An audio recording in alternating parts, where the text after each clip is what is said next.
हैदराबादी भाईजान इस देश में मुस्लिम वोट बैंक की सियासत करने वाली तमाम पार्टियों के लिए अब बड़ा खतरा बनते जा रहे हैं। एक के बाद एक जिस तरह से ओवैसी अपना दायरा बढ़ा रहे हैं और नतीजे दे रहे हैं, वो आने वाले कल के लिए बड़े बदलाव के संकेत है। बीते 2 महीने में ओवैसी ने दूसरा बड़ा सरप्राइज दिया और ओवैसी का तूफान यूं ही रफ्तार में रहा तो फिर बंगाल और यूपी में बड़ा उलटफेर दिखाएंगे भाईजान।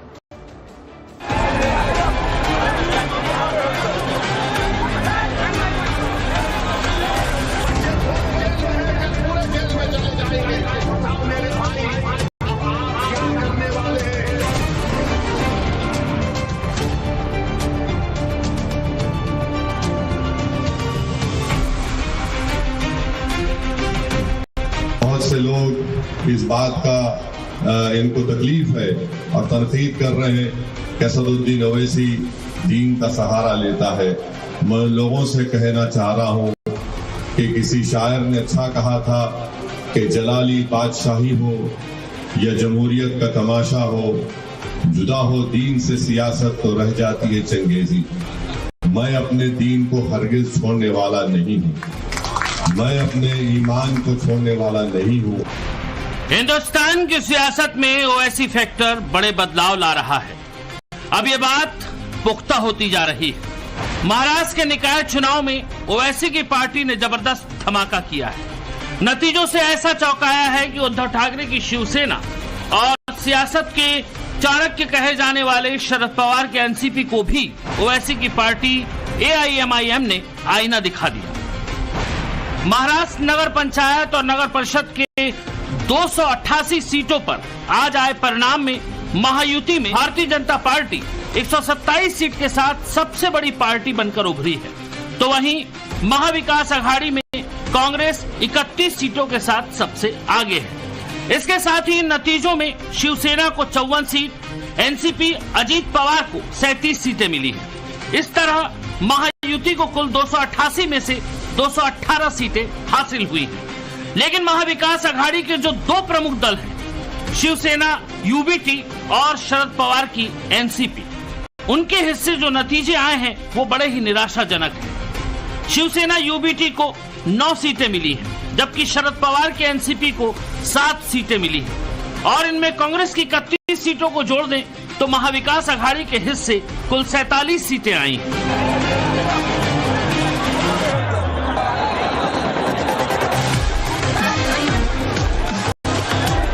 चंद शहरों के पुरता एक जमात है उसमें नगर परिषद का मतलब ये है कि छोटे छोटे इलाकों के अंदर भी है तो मजलिस पहुंच चुकी है करके। आज हमारे कई जगह के ऊपर 7 काउंसिलर्स है, कि 5 है, कहीं 3 है, कि 2 है और कहीं पर एक खाता खुला है एक उसके ऊपर। हमने कारंजा के अंदर हमारा नगर अध्यक्ष बनाए हैं, 1-2 जगह के ऊपर हम बहुत कम सीटों से हारे हुए हैं उसमें। अगर आप आंकड़े देखेंगे तो हमारे इतने सारे उम्मीदवार हैं जो 20 वोट से लेके 50 वोट के उससे फासले से वो हारे थे इसमें। ठीक है, हम पहली मर्तबा इतने ताकत के साथ मैदान के अंदर उतरे थे। कई जगह के ऊपर कामयाबी मिली, कहीं जगह के ऊपर नहीं मिली, लेकिन हमें खुशी है कि आज महाराष्ट्र के हर इलाके के अंदर हमारा एक नुमाइंदा रहेगा या 5 रहेंगे या 4 रहेंगे या 10 रहेंगे, लेकिन है। अब आइए एआईएमआईएम पर, जिसने हर किसी को चौंका दिया। एआईएमआईएम को 10 सीटें मिली हैं। महाराष्ट्र में एआईएमआईएम के ये चौंकाने वाले नतीजे भविष्य की सियासत की दशा और दिशा में बड़े बदलाव के संकेत हैं, क्योंकि इन नतीजों के साथ ही एक बात और साफ होती जा रही है कि अब तक जो लोग मुस्लिम वोट बैंक की सियासत कर रहे थे उनके लिए ये बड़ा झटका है। मुस्लिम वोट बैंक की राजनीति करने वालों का ग्राफ न सिर्फ नीचे जा रहा है, जबकि पूरा का पूरा वोट बैंक खिसकता हुआ दिखाई दे रहा है। राजद की जो आज की लीडरशिप है वो नादान है, दूरअंदेशी उनमें नहीं है। वो समझ रहे हैं कि अपने ताकत पे सब कुछ कर लेंगे। अरे तुम नहीं कर पाओगे। मेरी पार्टी के मरहूम सदर कहते थे कि मजलिस वो पार्टी है जो हवाओं को सूंघ कर बोलती है कि सैलाब आने वाला है। हम में और उनमें फर्क ये है कि हम देख रहे हैं कि तूफान आने वाला है और ये लोग पानी से भीग कर कहेंगे कि हाँ अब सैलाब आ गया। जब बहुत देर हो जाएगी याद रखो, जब बहुत देर हो जाएगी याद रखो। तुम बराबरी की बात करोगे तो बीजेपी और मोदी को रोका जा सकता है।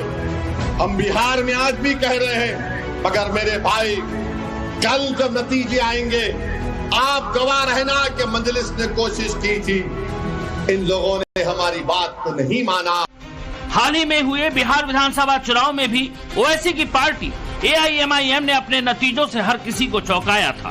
बिहार विधानसभा चुनाव 2025 में AIMIM का प्रदर्शन वैसा ही रहा जैसा साल 2020 में था। ओवैसी की पार्टी ने 5 सीटें जीती। ये सभी सीटें सीमांचल यानी मुस्लिम बहुल इलाके से आने वाली सीटें थीं। जोकीहाट, बहादुरगंज, कोचाधामन, बैसी और अमौर से तो ओवैसी की पार्टी AIMIM के बिहार अध्यक्ष अख्तरुल इमाम ने बड़ी जीत हासिल की। नतीजे बेशक 2020 वाले ही हैं, लेकिन बिहार के सीमांचल में मिली जीत ने ओवैसी की रणनीति को नई धार दी है। बिहार विधानसभा चुनाव में ओवैसी की सक्रियता और नतीजों ने क्रिस्टल क्लियर कर दिया कि मुस्लिम वोटों का बंटवारा विपक्ष के लिए कितना नुकसानदेह है।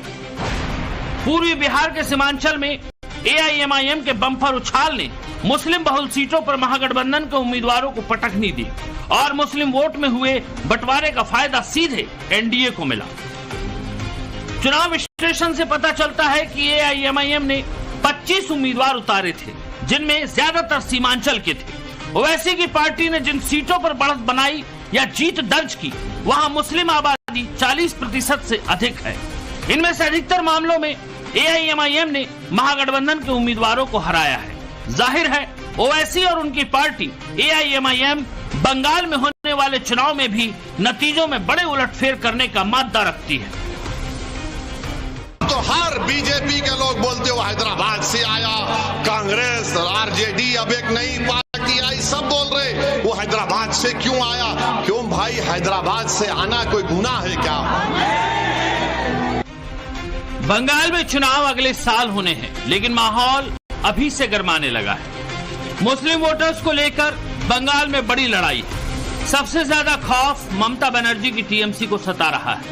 बंगाल में SIR की वजह से वोटों का शुद्धिकरण हो रहा है, तो वहीं बाबरी मस्जिद के मुद्दे ने ममता दीदी के सारे सियासी समीकरणों को अभी से गड़बड़ा दिया है। बंगाल क्या बोलने वाला है, ओवैसी की आहट से उसे महसूस किया जा सकता है। बेशक बंगाल में बने इस माहौल की शुरुआत TMC से निष्कासित हुमायूं कबीर ने मुर्शिदाबाद के बेलडांगा में 6 दिसंबर को बाबरी विध्वंस की 33वीं बरसी पर नई बाबरी मस्जिद की नींव रखकर की है। लेकिन अब हुमायूं कबीर ने एक कदम आगे बढ़ते हुए बंगाल की राजनीति में नई पार्टी के साथ नई पारी का ऐलान कर दिया है। कल हुमायूं कबीर की नई पार्टी का लॉन्च हो रहा है। पार्टी का स्वरूप क्या होगा ये कल पता चलेगा, लेकिन दावा किया जा रहा है कि कल 4 लाख से ज्यादा लोग इस कार्यक्रम में शामिल होंगे। तकरीबन 400 लोग पार्टी को पहले दिन ज्वाइन करेंगे। हुमायूं कबीर ने सोशल मीडिया के जरिए भी लोगों से अपील की है कि वो पार्टी में जुड़े। एक बड़ा मंच बनाया गया है।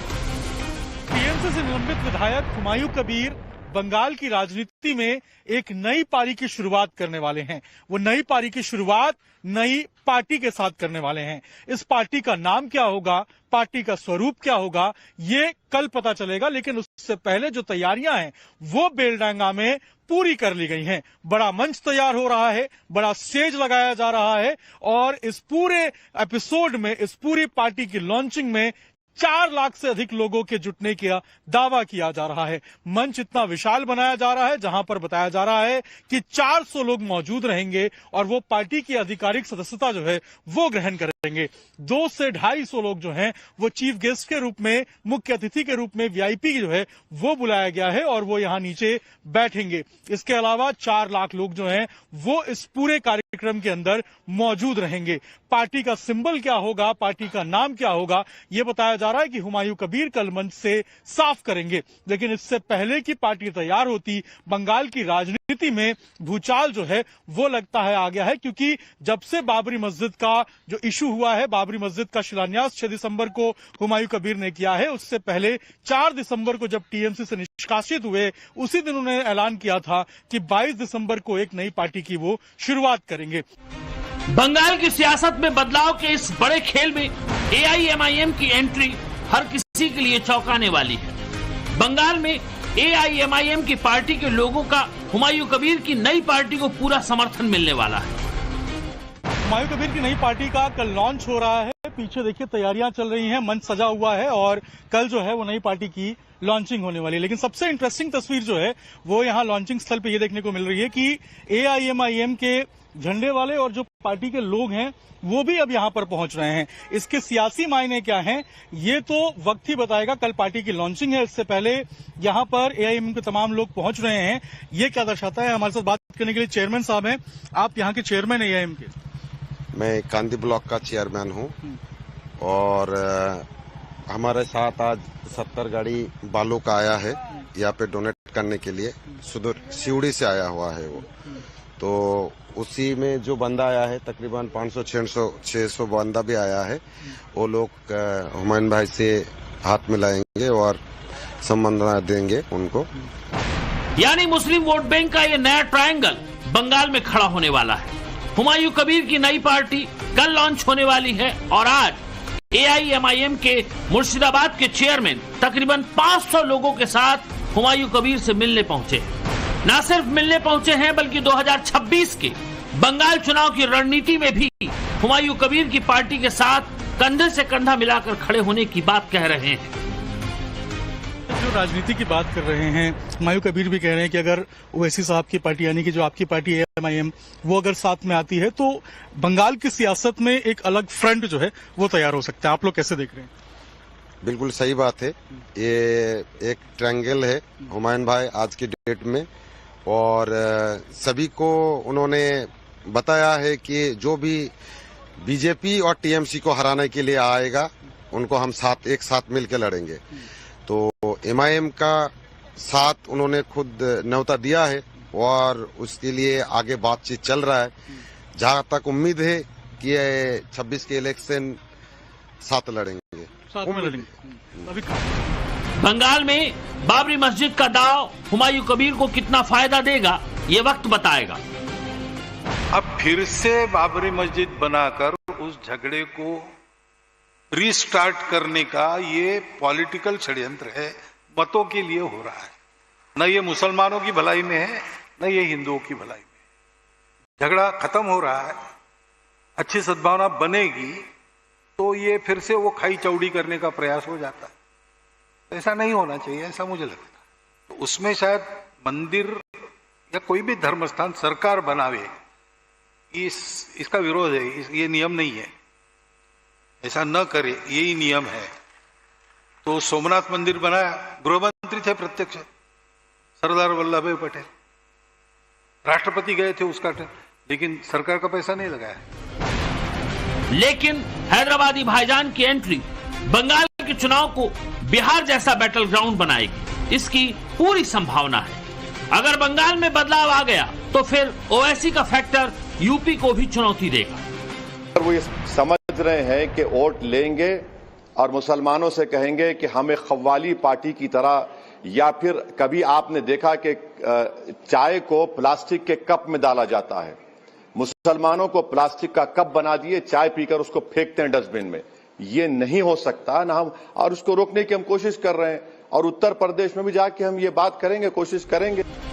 ओवैसी उन तमाम सियासी दलों के लिए चुनौती खड़ा करेंगे जिनकी राजनीति में मुसलमान वोट बैंक का रोल बड़ा रहा है। हालांकि ओवैसी ने महाराष्ट्र के निकाय चुनाव में जो नतीजे दिए उसने अखिलेश यादव की बेचैनी को और बढ़ा दिया है। अभिषेक राज के साथ ब्यूरो रिपोर्ट, टाइम्स नाउ नव भारत।